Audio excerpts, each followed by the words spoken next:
I'm Scott Guthrie, and welcome to the Microsoft Cloud Show. The Microsoft Cloud Show is sponsored by Valid.nl. Valid's motto is Stay Ahead. Its mission is to enable its customers to excel in their business through the innovative use of IT. Valid is always on the lookout for new colleagues. If you're interested in all things happening in Azure, whether in infrastructure, SQL Server, Office 365, Power BI, SharePoint or .NET, look them up on Valid.nl. Good evening, AC. Good evening, CJ. How are you today? Pretty good. We're in person. We're in person, yep. Up here in sunny Seattle-ish. Well, it's dark outside now. Yeah, but it's dark outside now. Yeah, we're sitting in the Hyperfish offices, and we're together at last. We are. Once again. So, how's your day been today? Pretty awesome, dude. It was pretty freaking cool. More on that in a second. If you didn't get that from the intro, we'll come back to that in a minute. But what's been going on in your world? Well, hey, first of all, I'm up here for the MVP Summit. Yes. And I've been going to a bunch of sessions, seeing some cool stuff. Really wish you could talk about some of the stuff that you end up seeing, some of the interactions, but I got a lot of NDA stuff up here. But let's just say that, feeling really good about the Azure and the Office Developer Workspace. But yeah, I want to find out what's going on with you too. But we got some other news that we have about the show that we want to share too. Let's just dive straight in. Okay, so before we do the news, we got a little bit of stuff that was going on. We got one really cool announcement that I'm sure some of our listeners are going to be will have picked up on already. But we've had, not only did our first sponsor for the podcast, Valid, renew their subscription or their sponsorship with us. So Valid, we really appreciate your support for the show. CJ and I really appreciate it. You've really helped us out over the last year, and we're thrilled to have you on again. Our founding sponsor. They're our founding sponsor, and they renewed, and they're sticking with us. That's awesome. The other thing that's cool, though, is two other companies, as you heard, have jumped on board. We got Rencore, which I'm sure some of our SharePoint listeners have got to be familiar with Rencore. They're the ones that do the SPCAF analysis tool, the code analysis tool for SharePoint projects. Absolutely fantastic. We're going to sit down and talk to them pretty soon and hear a little bit more about what business that they're doing. And then another sponsor that joined on is ShareGate. A lot of people are familiar with ShareGate as well, and they do a lot of migration stuff and management and tools. Another really popular tool. Absolutely. So to Rencore and ShareGate, thank you guys very much for jumping on board and sponsoring the show. CJ and I really appreciate it. So we've got 3 sponsors now on the show. This is awesome. That's fantastic, and we're going to do great things with the show, and more news on that over the coming weeks as we get stuck into that. But it's great to have them on board. Fantastic companies too. Absolutely, and really proud to have them. It's nice to be working with and having support from such great companies too. Yeah. So, well, I mean, hey, clearly we got a lot of stuff we want to share in this show, right? We certainly do. Yeah. We certainly do. But there's been an event this week that we want to talk about a little bit first before we get stuck into that. So that was KubeCon with a K. Yeah, with a K. And the K is for Kubernetes. It is. Yeah. And it's all about containerization on Kubernetes. And there's a couple of news items that dropped this week that are really exciting from a Azure and Microsoft perspective. So should we discuss those? Yeah, absolutely. So, KubeCon going on in Seattle this week. We were actually supposed to attend a day or two. We were not able to make it, unfortunately, but we definitely watching what's going on down in Seattle. But 2 big bits of news here that I think are really specific around the Azure space. There were lots of things that came out from KubeCon, but the 2 things that I think our listeners will be interested in.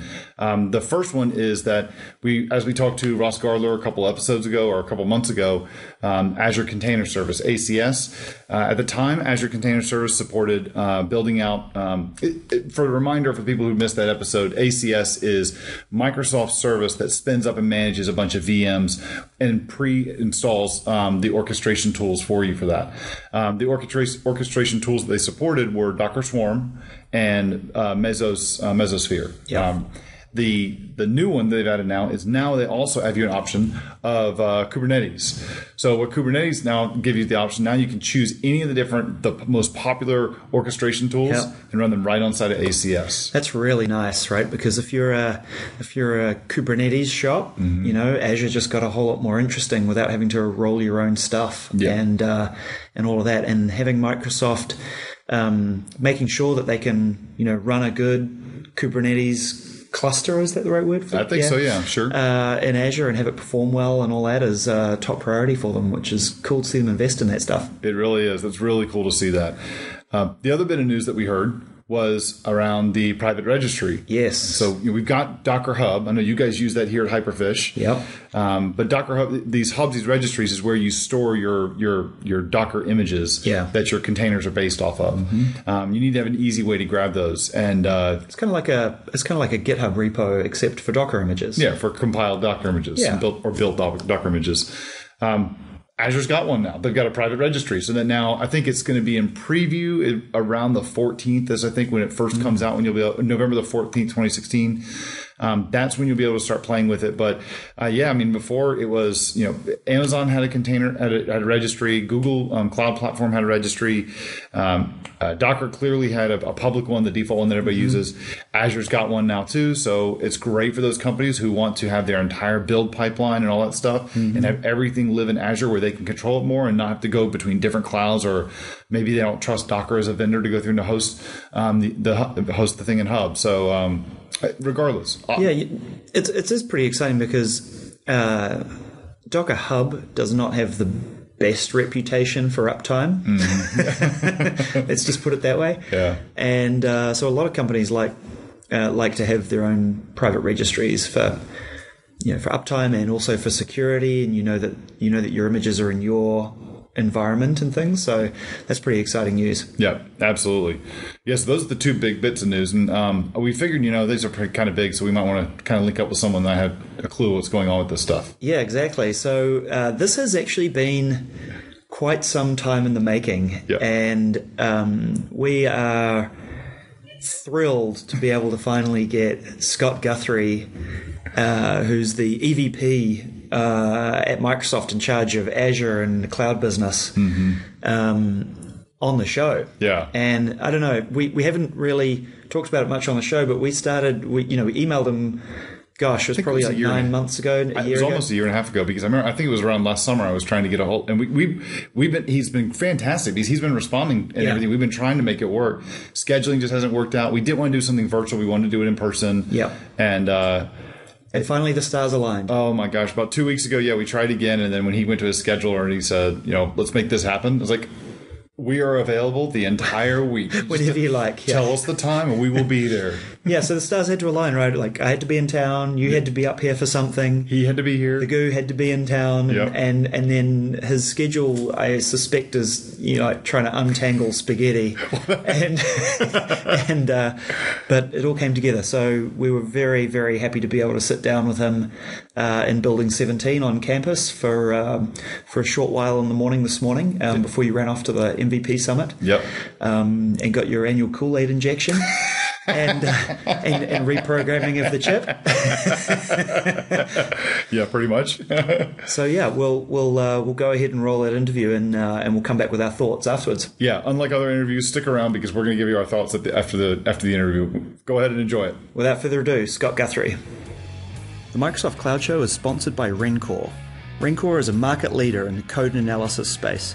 Founded and driven by high-profile international SharePoint and Office 365 experts, their main goal is to help any organization using Microsoft's enterprise productivity environments to work more efficiently by providing software that optimizes and secures their collaboration solutions.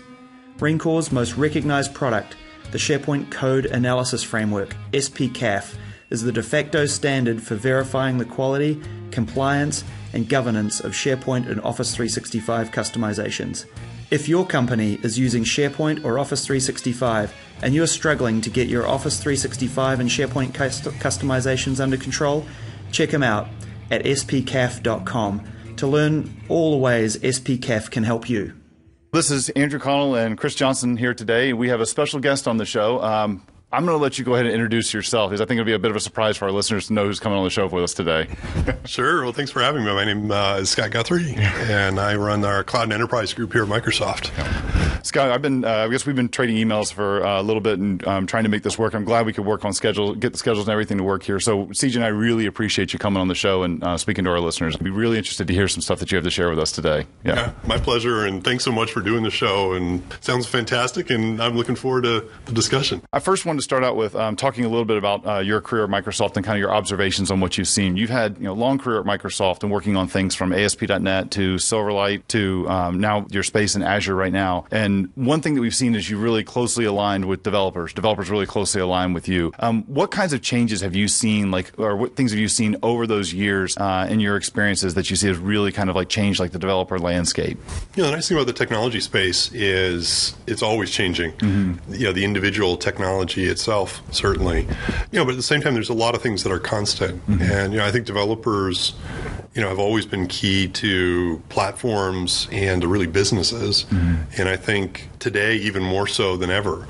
And you think about, the way that pretty much every company out there, not just sort of the traditional tech companies, but we're now working with Azure, with everyone that's doing everything from manufacturing to agriculture to insurance to core finance to retail, that are all building as sophisticated technology applications as any of the tech companies are. Mm. And I think that's exciting because it really, I think, opens up the opportunities for developers to really have an impact in their organizations. And, frankly, the wealth of new techniques, tools, and technologies that can be used really keeps the job fascinating and fun. Mm.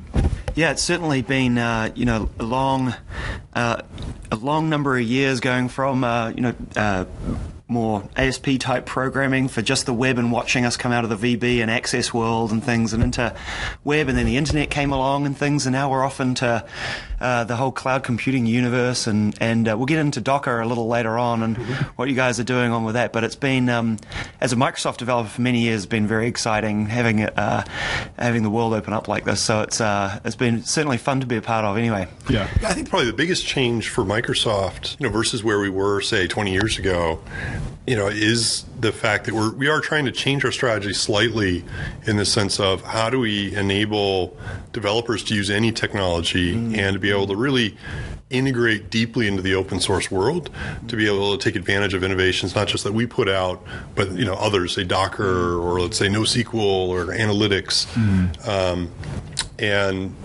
And then, the thing that we've always focused on that hasn't changed is really how do we provide the tools and the platform so that developers can be successful and can be more productive, using what we provide, but at the same time be able to leverage, that richness that's out there. And, I think if we can balance that right and both have the productivity and the success, and then at the same time have the flexibility and the openness, I think that hopefully is the best of all worlds. And that's very much what we're focused on, both with Azure and then more broadly the Visual Studio family of tools. That's interesting, yeah. I'd like to talk to you, we mentioned a little bit here, CJ mentioned a little bit about containers a second ago, and I'd like to talk to you a little bit more about containers. We've been covering it a lot. We've been watching the rise over the last few years. Gosh, it's crazy how fast it's kind of taken the internet by storm, the technology world by storm. We saw, Azure, from my perspective, Azure definitely came out with a very strong PaaS offering initially, then mastered the IaaS as well, and now we're seeing containers really taking on a lot more of a hold. We've talked recently to people like Ross Garler about Azure Container Service. We talked to Brendan Burns, who with Kubernetes and is now over at Azure as well. And we've seen a lot of changes coming from Microsoft on the container space. Yeah, and certainly the world is, we feel like Microsoft got a super head start on PaaS that the world wasn't quite ready for at the time, caught up on IaaS and is doing a great job there. But it feels like the industry's at a spot where eventually it will go full PaaS again, but or that'll be flavor of the world again at some point. But Docker and containers specifically feel like a good stepping stone, at least to me, towards that. And so we've seen in Azure, ACS is obviously great for spinning up a Mesos cluster or a Swarm cluster and running Docker containers there. We've also started seeing news about containers coming around Kubernetes and ACS this week at KubeCon and so forth. Do you want to tell us a little bit about the direction with containers that Azure's taking and sort of where you see that going in the future with Azure? Yeah, it's I definitely think containers is I think of it less as a service and more as an ingredient that's going to be in every service going forward, because they help tremendously with a number of things in terms of how you effectively package and isolate components from a deployment and runtime perspective. And, I think generally you're going to see more and more applications move to, you can call it a microservice architecture or just a multi-service architecture, where you're using more components that you want to be able to integrate together. And having that isolation and packaging that containers provides makes it a lot easier as a developer to deploy and manage that without having to worry as much about changing dependencies that ripple through the system and have impact. And containers aren't kind of a panacea. They don't solve everything. But I do think they solve a lot of things, and we're very excited about the future that they provide. In terms of our approach, you're going to see, I think probably the day before the show came out, a whole bunch of container news coming from us, not just in terms of announcements, but really in terms of things that we're shipping. That I think will hopefully make Azure in particular the best cloud for doing container-based development is certainly our goal. You've seen already with the Azure Container Service that we've had in market now about a year in terms of, I think, since preview, and it's been GA for several months. It was kind of our first real entry into containers on Azure. And, our approach with ACS, which is sort of the Azure Container Service, is a little unique versus some of the other cloud vendors in that we basically want to have a service that you can stand up, that you can scale out across any number of nodes or virtual machines, and into which you can deploy any Docker or container-based application. And, other cloud vendors support just, in the case of AWS, they have their own proprietary container orchestration framework. In the case of Google, they focus on Kubernetes. Other clouds pick one or the other. With the Azure Container Service, we actually support a Docker Swarm. We support Mesosphere with Mesos and DCOS, and we support now Kubernetes.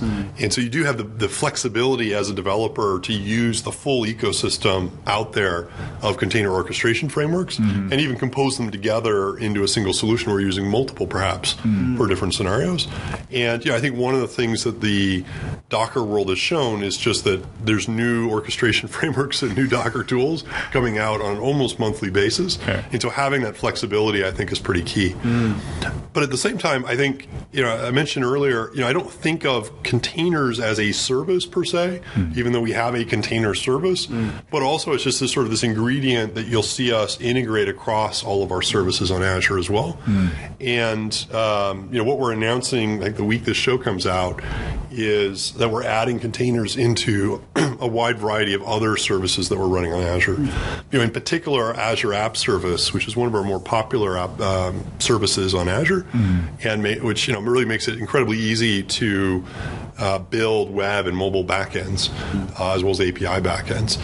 Will now support containers as a first-class concept. And so, today you might use Visual Studio or you might use Node, and using, say, VS Code or another tool to build an app, and then you either git push it or FTP it or use web deploy in order to kind of deploy your app into an app service.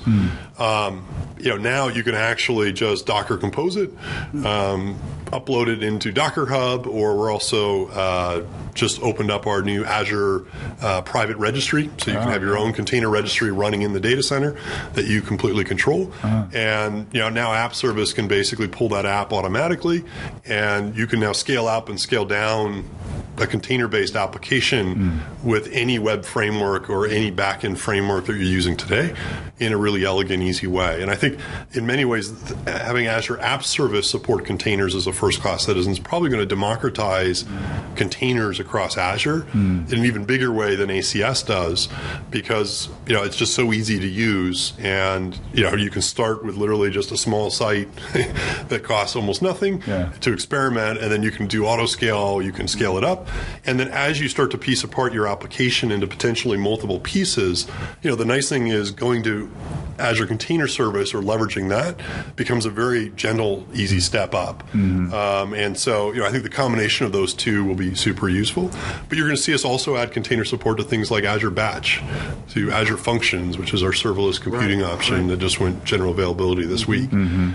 Basically every place you can write code in Azure, you'll effectively be able to optionally bring a Docker container that basically gives you the ability to isolate that code and provide a very specific configuration environment. And so I think the combination of that across our runtime services makes hopefully will make Azure a really compelling place.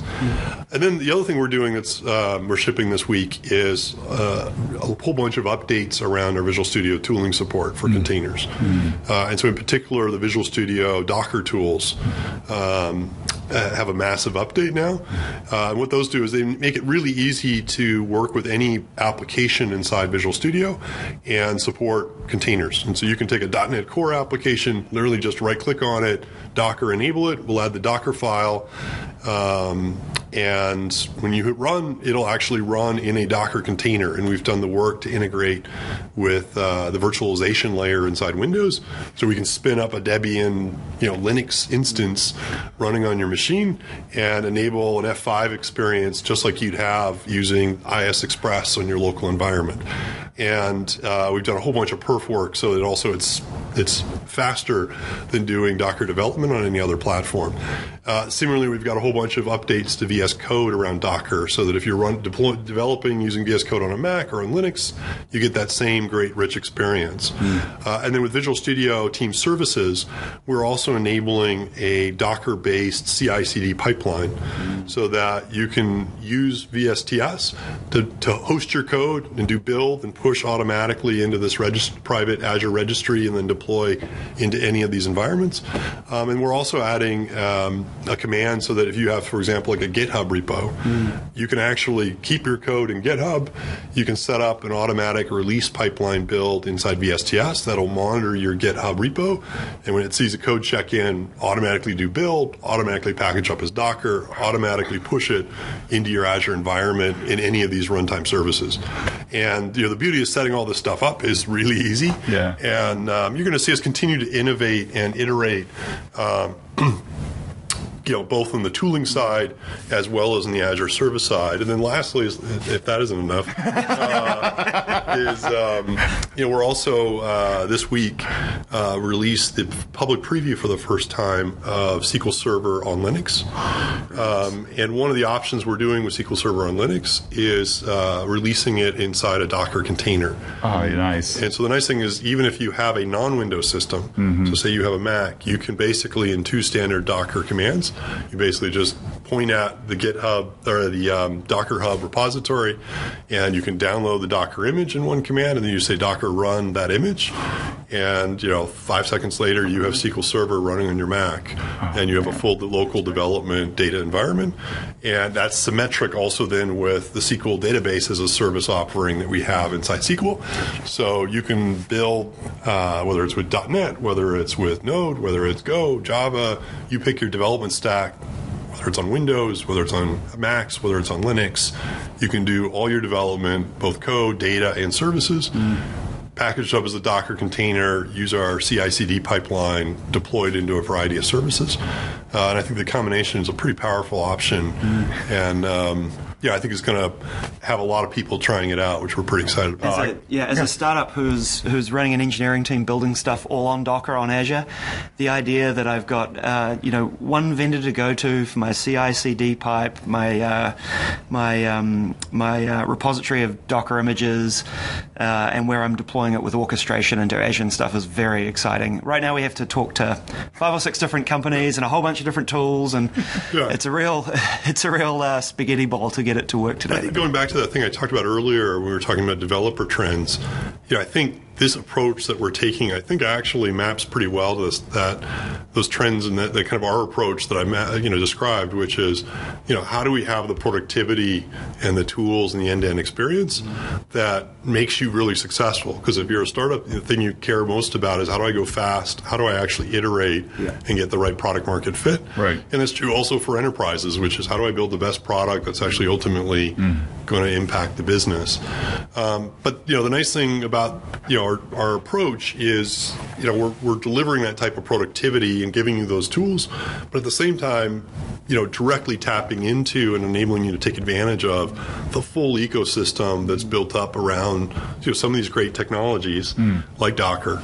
And so you can bring in any Docker image you want, you can bring in any language you want, you can bring in any orchestration framework you want. And having the best of those both worlds I think ends up being super powerful. Absolutely, yeah. That's quite a compelling story. It's going to be a lot of fun to dive in and start playing with a lot of this stuff and seeing what our listeners have to say and what their reaction is to playing with all this stuff too. So that's great news to share. Thanks for sharing it with us. So we want to be respectful of your time here. We have one just small question at the end, kind of a fun thing. If you were going to go break away for a week to go just have a play with any kind of tech that you want to just be able to immerse yourself in something, what's got your eye these days? What looks fun to you to jump in and play with? Well, I think there's so many things that get me excited. I mean, I think probably the two things from a pure tech perspective, one of the things I've been curious about is learning more around analytics. Machine learning is something that I know at a high level, but I'd love to actually dive in and do some more hands-on work with that because it's pretty amazing some of the things you can do there. You mean you don't get as much time each day to code as you used to? I wish. I force myself to go travel around the world doing presentations, partly because there's nothing like knowing that you have to stand on stage and explain this tech to a couple hundred very smart people to force you to have to really, really understand it at least the night before that you go on stage. We do make it look easy, so. But it's a good forcing function. So I definitely do that a lot, and I am pretty hands-on on the tech. But advanced analytics and specifically machine learning, requires not just the coding capability, but some degree of stats and mathematical background. And I have to confess, I had to take all this math in school to get my computer science degree, and then I promptly didn't use it much the first 10 years of my career, and I've forgotten more about stats than I care to admit. And so, I still have my college math and statistics books on my bookshelf in my office at home, and my plan is someday I'll take a week off. Dust them off. I'll read them and then learn the concepts enough again to be able to sit down and apply them using some of the cool data and analytics tools we now have in Azure. To reconstitute Think Week that Bill used to do, right? Yeah. Awesome. Well, hey, Scott, thank you very much for taking the time to sit down with us today. I hope our listeners are going to really enjoy this, and we really do appreciate it. My pleasure. Thanks for doing it. Yeah, thanks very much. Thanks for having me. The Microsoft Cloud Show is sponsored by ShareGate. ShareGate makes it easier for organizations to adopt and use the latest Microsoft productivity tools, helping millions of users to be happier and more productive at work. ShareGate is trusted by over 10,000 IT admins from over 110 countries to manage, migrate, and secure their SharePoint and Office 365 environments. ShareGate is recognized as the must-have tool for day-to-day administration of on-premises, cloud, and hybrid environments. Interested in learning more? Check them out at sharegate.com to learn how ShareGate can make you more productive. All right. What do you think about that, man? Was that not just... My mind blew up a few times at the end of that, at the end of our talk with him. I'm pretty sure I've never seen you speechless before, but so for those of you listening, it was pretty funny. AC's pacing back in the room and he's getting a sweaty forehead because he's like, "Oh my God, it's finally happening!" I really did. When in the middle of the interview, I had to pull my handkerchief off. I was like wiping my face off. So we were like.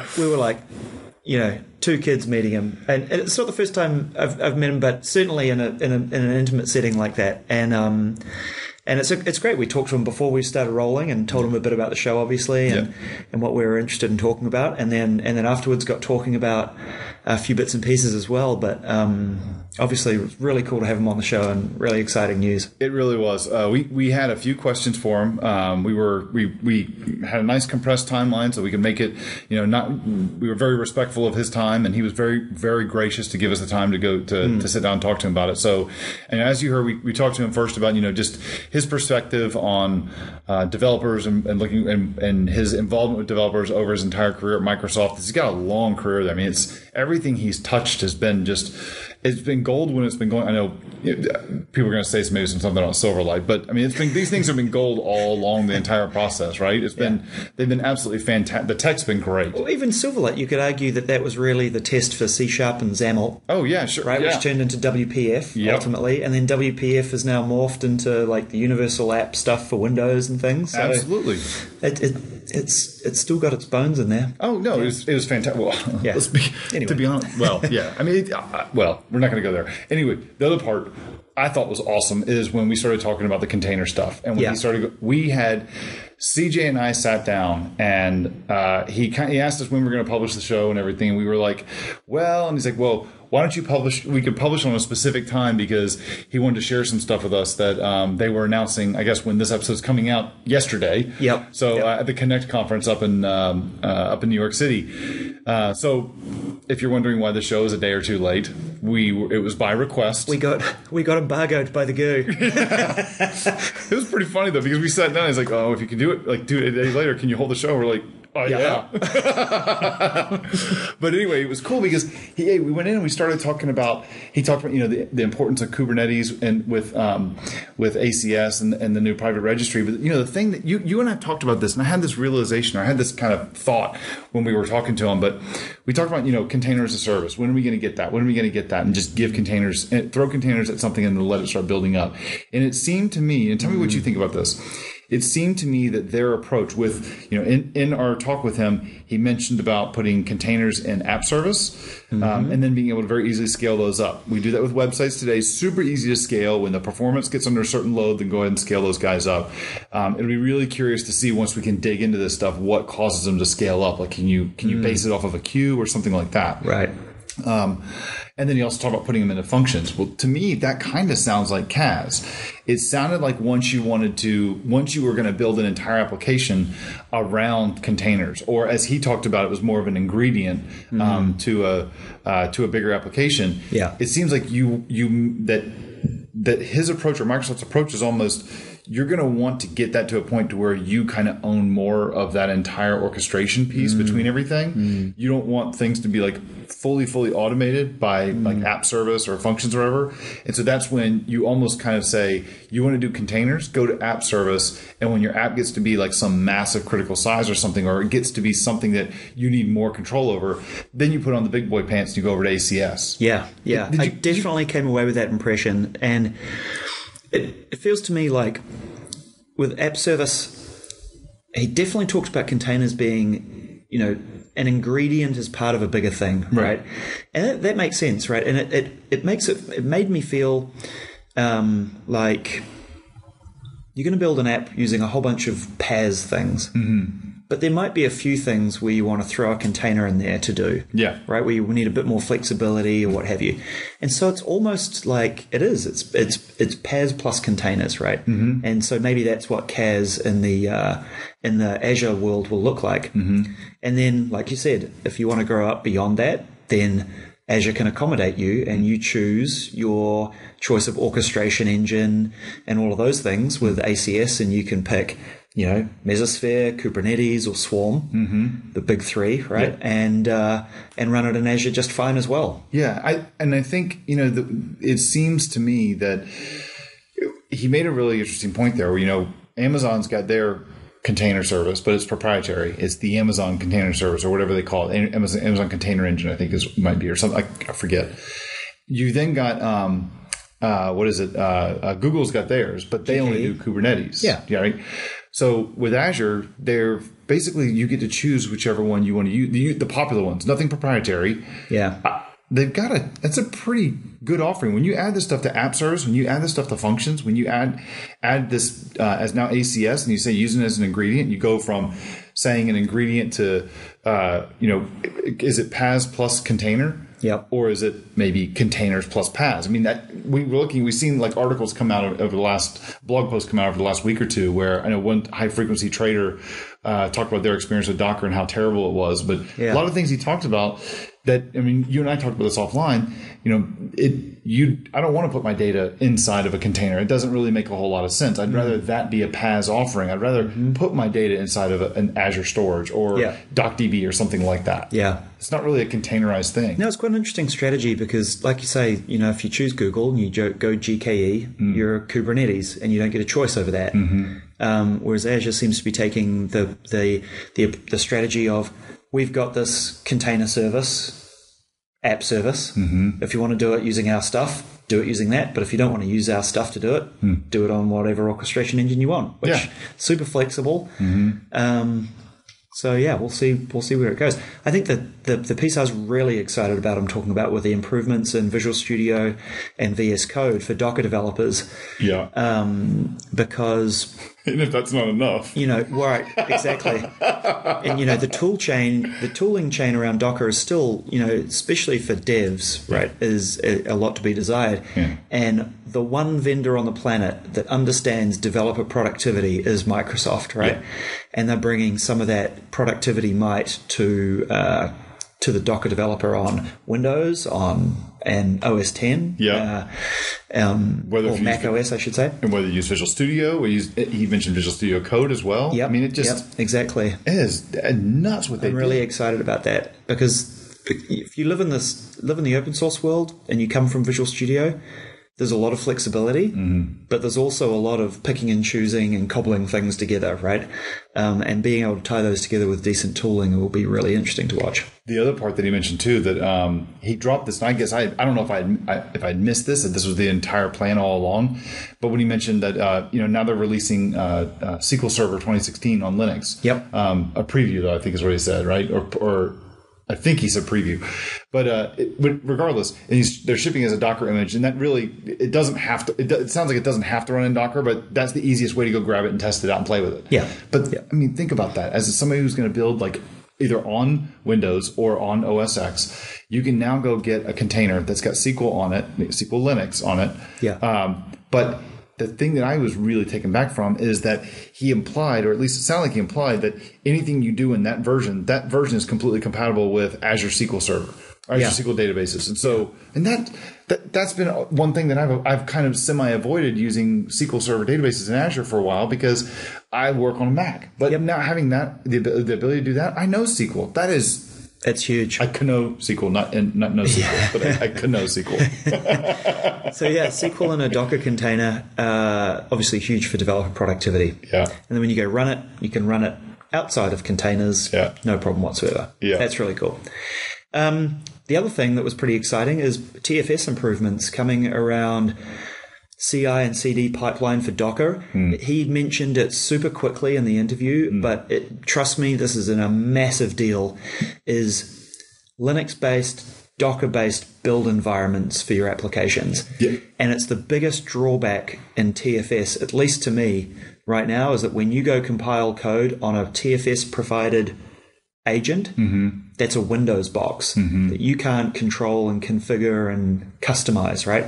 I am hoping, and we will see what happens in TFS, that you get more flexibility over your build environment, because really the thing that is doing your build environment is just a Docker image that they're pulling and running. Yep. And so I'm excited for them, because that's how a lot of these other, like Circle CI, Travis, all of that stuff are doing build environments, is all using Docker, which is very flexible. So nice to see all that stuff coming to Visual Studio.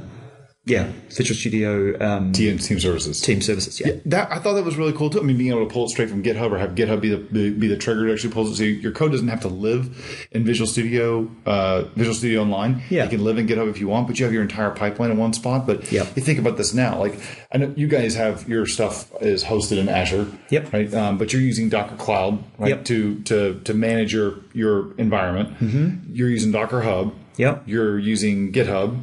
And Travis. For your build automation. And from all those different tools that you've got there, I mean, I know you're paying for probably paying for some of them. Some of them are. Oh, yeah.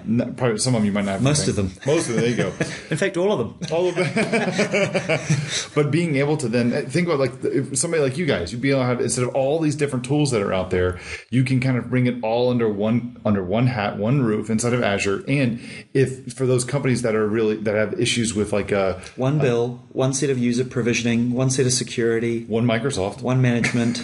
Yeah. Well, and it's all, and for companies that are concerned and scared of, we don't want our stuff living in all these different services that are out there, and they've maybe got regulatory reasons or stuff like that. Azure's got all the certifications, and so being able to have that stuff in Azure and say, no, you build it, you can leave all the code, you can have the entire story start and go all the way through to hosting and putting in production and dev and everything all automated. That is really freaking cool. I don't think anybody else, I think Google can do that. Azure can do that as well, or AWS can do that as well. But I mean, with the dev tools and everything, nobody can beat the dev tools that Microsoft has. No. Or the dev experience. Dev experience. Yeah, that's true. Very exciting. And I loved it in the interview. He's saying, especially at the beginning of the interviews where he's talking about what's changed over the period that he's been at Microsoft. He said, this opening up of Microsoft dev experiences being across different platforms and providers and all that sort of stuff. And I just think that's really cool. Yep. Yeah. I do too. I was thrilled with it. I loved where he was going with this. I walked out of there pretty pumped that we got to sit down with Scott Guthrie. That was really cool. But from all the stuff that you and I have done and talked about with containers over the last year or so, and 6 months or whatever, we've been sharing it with our listeners.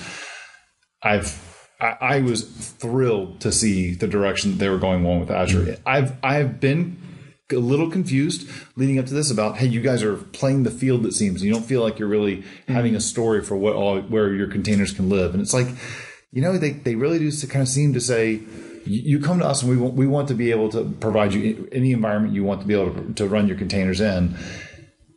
It's an interesting story. I like it. Yep. I think I like it. I guess in summary, for me, seeing somebody that's that genuinely nice of a person who's an engineer and a developer at heart get this far at Microsoft and doing great things, for developers and Azure and the cloud at Microsoft is cool, right? Yeah. And really great to see. So it's I worked there for a long time, got to work with a bunch of people and things, and you don't get to that point at Microsoft, or there are not very many people that get to that level at Microsoft and remain nice people.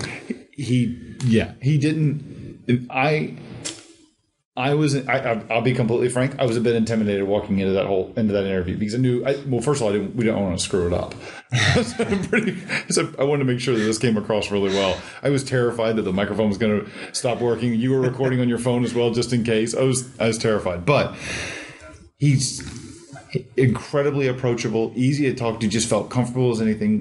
He seemed very nice and just felt like we were hanging out when we were doing it. It was great. Yeah. It was a really cool experience, and we really appreciate him taking the time to come on the show, and who knows, maybe we can get that opportunity again someday with them. Yeah, exactly. So we hope everybody enjoyed the interview with Scott Guthrie. We'd love to hear your feedback about the direction Azure are taking, their strategy, and some of the announcements that were made this week. And we hope to do it again in the future. Absolutely. So again, thank you to our existing sponsor that has jumped on board, has renewed with us. That's Valid.nl. Thank you again for our new sponsors that have joined the show, ShareGate and Rencore. We really appreciate y'all's support. Again, all of our listeners, if you would, just please show support for our sponsors. Tell them that you heard us mention them on the show, that you paid attention to them. Mention them on Twitter. Go to their sites and mention it. Come to our site, click through. You'll see links to their information on our site. And make sure you sign up for the newsletter too. We're sending out links to all of our show. We'll have links to all these announcements that Scott talked about in the show notes that we'll be emailing out, and will be up on our site for this episode and in the notes on the show as well. And if you want to see us geeking out and with a total nerdy selfie with the goo, go check out at MS Cloud Show on Twitter, and you can laugh at us sweating bullets. Yeah, big old grin, ear to ear. All right, cheers, I say. Cheers. Did you like this episode? Please tweet about it and drop us a 5-star review on iTunes. Word of mouth recommendations are the most effective ways for us to grow the show, and we'd really appreciate it. If you have a question for us, go to microsoftcloudshow.com/questions, where you can submit it as text or record it as a WAV or MP3 and provide us a link so we can play your question on the show. Our theme music is an excerpt from Evaporated Eric by Monk Turner used under Creative Commons. You can subscribe to us on iTunes and the Google Play Store by searching for Microsoft Cloud Show or via RSS at microsoftcloudshow.com, where you'll also find show notes for each episode. You can also find us on Facebook searching for Microsoft Cloud Show or on Twitter at MS Cloud Show. And finally, sign up to our mailing list by heading to our website and entering your email to interact with us. Participate in upcoming interviews and other cool stuff. Thanks for listening, and we'll see you next time.